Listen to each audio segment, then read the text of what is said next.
Welcome back to KAMMA. I'm Khalil Deal. I'm Andy O. And we are back to talk about our final predictions, thoughts, and face-offs for UFC Vegas 109, also known as UFC on ESPN 72, Roman Dolidze versus Anthony Hernandez. And we're going to talk about the very first fight of the prelims here. After watching the face-offs, I'm pretty hyped. We got Cody Brundage versus Eric McConaughey. So, Andy O, who you got here after watching the face-offs, man? What do you think?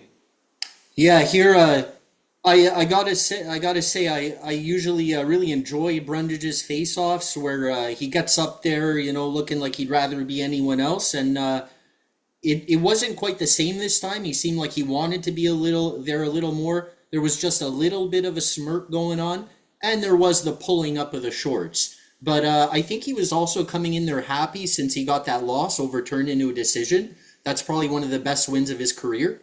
And I think he's going to keep it going with a win here over Eric McConaughey because I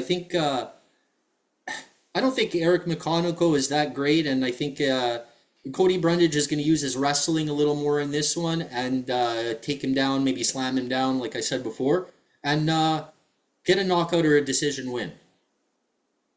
All right, man. So, yeah, And he still looks all right. And this is at light heavyweight, but he looks the same as last time, and which means he looks pretty much better than he had ever before his past two fights now. yeah, he's in great shape, man.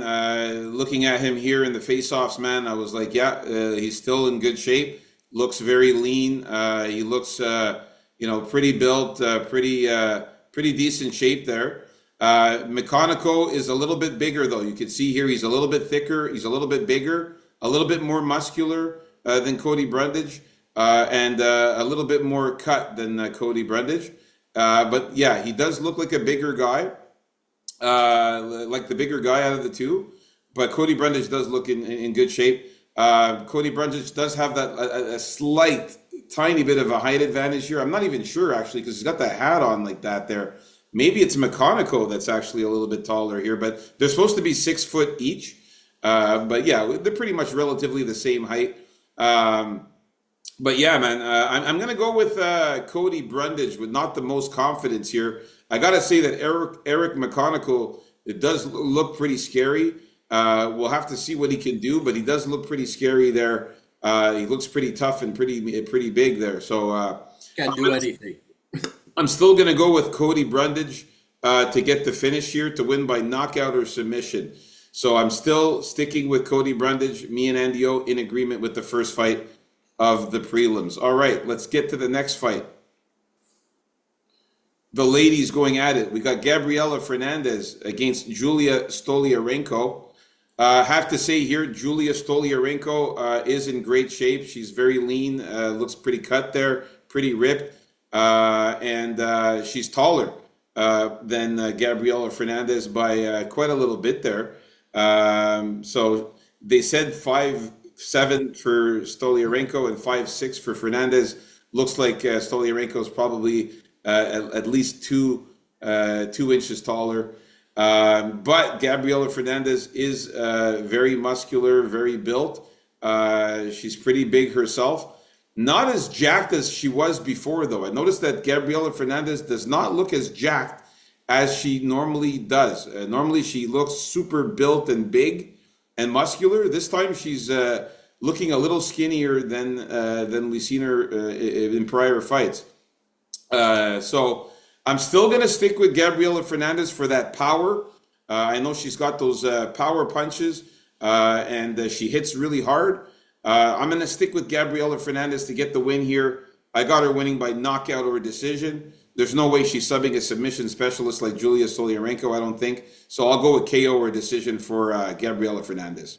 No, don't be surprised if she actually gets a sub on her because she knows her stuff down there, and Stoliarenko's a complete one-trick pony with those arm bars, right? But the pick is going to be Fernandez here, based on her better striking, the power that's probably going to get through, and she's going to stay out of trouble once it gets on the mat, I think, unless she gasses, I guess, but Stoliarenko doesn't have the greatest gas tank either, but man, the sprinkle on the sub, that's That's what it's about with Stolyarenko here. I say that's still a good option for a very minimal amount, but the pick has to be Fernandez here. Absolutely, man. Hey, man, we're going to talk about the betting just now, Andio.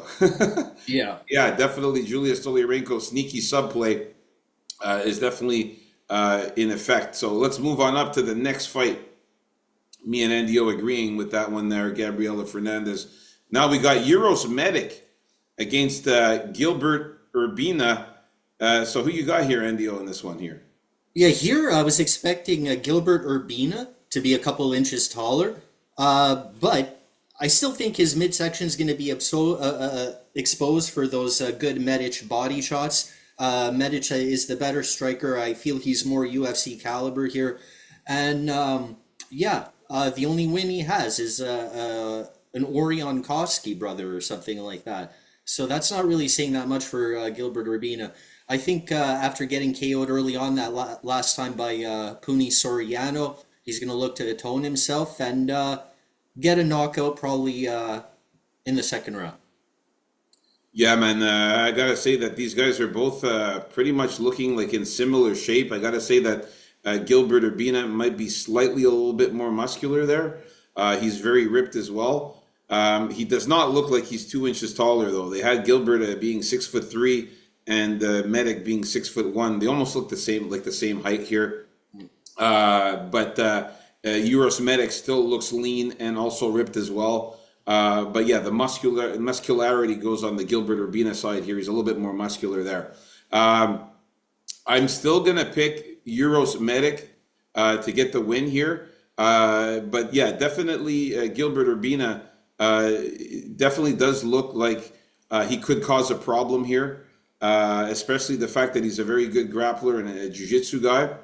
But yeah, I'm gonna go with Euros Medic to get the win by knockout or submission. Reason being, he's never won a decision ever in his career. All of his wins come by knockout or submission. Eight knockout wins and 2 submission wins.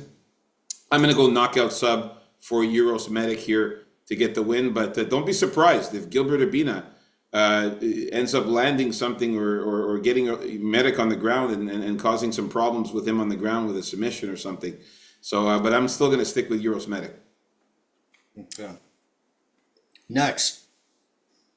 All right, so you got Euros Medic as well, right? Yeah. Yeah, we're still in agreement. All right, next fight. The ladies going at it again. Jocelyn Edwards versus Priscilla Cacha beating Cachoeira. Yeah, man, this one here, Priscilla looks a little bit taller, just a slight bit taller than Jocelyn Edwards, but not by much. Both of these girls are in great shape. I think that Jocelyn Edwards might be a little bit more ripped, but Priscilla Cachoeira does look kind of thick, though. She looks kind of big herself. Both of these girls look manly as fuck, though, especially Priscilla Cachoeira looks pretty manly there. I'm going to stick with Jocelyn Edwards to get the job done, man. I think she's just a better fighter overall, a better MMA fighter than Priscilla. Priscilla's a one-trick pony with the attacking, moving forward, zombie-like approach with the crazy looping punches, wild punches and throws. And I think Jocelyn Edwards will take her down during one of those wild punches that misses, or a spinning back fist or something ridiculous that Priscilla might throw there and miss, and then Jocelyn Edwards will take her down and then start beating on her and get the win here. I'm going to go with Jocelyn Edwards to get the win here by submission or decision for this one. Yeah, I'm most surprised with this fight that both of them actually made weight. It was they made weight. Yeah, it was pretty hard for Jocelyn Edwards, missing on her first try by a couple pounds and a half, but she ended up toughing it out and making it at the very end. So yeah, a better overall Jocelyn Edwards. I like the way she showed that she could face down a girl that's out there to bully her at the beginning and come out really hot, like what's her name came out against her. You mentioned Chelsea Chandler. Chelsea Chandler, yeah, and she stood up to that very nicely and ended up winning that one. With Cachoeira, you're not going to get many surprises, but you are going to get some shots that come through very, very hard. So Edwards has to be wary of that because she does have knockout power, Cachoeira. But yeah, at the same time, just gets hit way too much. I think Edwards is gonna use a couple well placed takedowns here, and just out damage her in the end. Maybe get a finish, but probably go to decision here for Edwards. All right, so we're in agreement still with Jocelyn Edwards in this one here. Now to the co-main event of the prelims here, we got Elijah Smith versus Toshiyama Kazama. Yeah, here the pick is going to be Elijah Smith. I think Toshiomo Kazama here is going to have way too hard of a time to get Elijah Smith down, so he's going to resort to what he does in order to get those takedowns, which is just crazy, wild striking without much sense to it. Because the goal there is to get the guy down so he can use what he's really good at is his moves down there, the judo, the BJJ. But Elijah Smith, very well rounded, a lot of power in his strikes, good ground and pound, and I don't think Kazama has enough for him. Kazama has 4 losses, and I got to say Kazama looking in great shape, very put together for this one here. But I don't think it's going to be enough to beat Elijah Smith. So give me Smith by knockout or decision. Yeah, Toshiyama Kazama is in good shape. You can see he's ripped there. He's a little bit muscular and looking in great shape. But Elijah Smith, though, is also in great shape, and he's bigger. You can see here that Elijah Smith here, you can see that he's bigger. He's thicker. He's also muscular and ripped as well. He's taller than Toshiyama. And I just can't trust a guy like Toshiyama Kazama that's been knocked out 3 times in his last 5 fights, all by knockout. His losses there, and you know, the win that he got against Karolampis Grigoriou, man, this guy's not that good. Okay, he's not that good. You know what happened in that fight? And Gregorios was winning basically that whole fight until Kazama came back and put him away. Yeah, he got that triangle choke there, submission, but yeah, he was losing the fight. So yeah, but the fact that Garrett Armfield knocked him out and Rinya Nakamura knocked him out, guys in the lower events, Shoji Saito locked him out. I definitely think Elijah Smith will get the knockout here as well. Give me Elijah Smith by knockout or decision. All right, next fight. We got Julius Walker against Rafael Cerqueira. This fight here, I got to go with Julius Walker. He just has better skill than Rafael Cerqueira. I'm beginning to think that Rafael Cerqueira is just a bodybuilder type guy. Yeah, you got to make a case for some of these massive underdogs here that they all look more put together than the heavy favorite. Like Yeah, he looks like a killer, but he kills nothing. You know what I mean? Or Bina also, Kazama, like him too. Glass cannon, man. Wait until he gets hit. That's his problem, you know? Yeah, I mean, as soon as he gets punched there, he shells up, starts putting his guard up there, and starts giving up and getting beat up there, and then the ref will stop it. As far as built wise, yeah, Rafael Cerqueira in great shape. He looks built. He looks ripped. He looks muscular. He's taller than Julius Walker, but Julius Walker's also very ripped and muscular too, in very good shape as well. He's pretty. And he has titties. Yeah, and I gotta say though that Rafael Cerqueira is all look, all bark, no bite. He looks the part, and I think that's why the UFC keeps this guy around, because he looks good. He looks like a big guy. He looks like he could get the job done. But then when he gets in there, he doesn't really show and prove anything. So you know, back-to-back knockouts for Rafael Cerqueira. To Modestas Bukauskas and Ibo Aslan. Ibo Aslan looked like a hero, looked like a superstar against this guy, and we see Ibo Aslan really not be that great of a fight. I knew he wasn't that good. Give me Julius Walker by finish, KO, or submission. I think he finishes Rafael Cerqueira in good fashion, pretty dominant fashion here. Nice. That's it. Who do you have here? Oh, me. Sorry. Yeah, I got Julius Walker. Too much of a glass cannon, Cerqueira. I think his only chance, obviously, is to get that early first half of the first round knockout.